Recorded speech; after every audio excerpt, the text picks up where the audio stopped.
In today's video, I'm going to teach you how to embed an iFrame in WordPress. An iFrame is a simple way to display content from another site right inside your post or page. Things like forms, maps, calendars, videos, or dashboards. The key is to place the iFrame code in the right spot so WordPress renders it safely and correctly. I'll walk you through the exact steps and share a few tips to help you avoid common hiccups. First, open the post or page editor in WordPress where you want the embedded content to appear. You can work with an existing draft or start a new one. Give yourself a moment to decide exactly where in your content the embed should go, because the iFrame will appear wherever you place the block. Next, add a block called Custom HTML.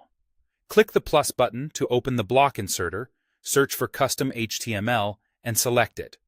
This is important because pasting iFrame code into a normal paragraph or a visual block often won't display correctly. The Custom HTML block tells WordPress to treat what you paste as code, not text. Now, paste your iFrame code into the Custom HTML block. You'll usually get this code from the service you're embedding. Look for an Embed or Share option that provides an iFrame snippet. When you paste, take a quick look at a few attributes. Width can be set to 100% if you want it to stretch to the container. Height controls how much vertical space it takes. You can increase it if the content feels cramped. If your provider includes attributes like allow full screen, or loading, you can leave those as they are. Also, make sure the source URL starts with HTTPS to avoid mixed content warnings in modern browsers. Finally, click Preview to see how it will look on your page.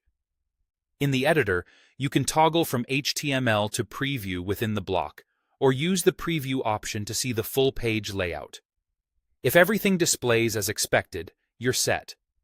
If you see a blank area or an error, the site you're embedding may block iFrames for security reasons, or the URL may be incorrect. Try confirming that the source supports embedding and that the code was copied completely. If the content appears but looks too narrow or cut off, adjust the width and height values in the code and preview again until it fits comfortably. That's all there is to it.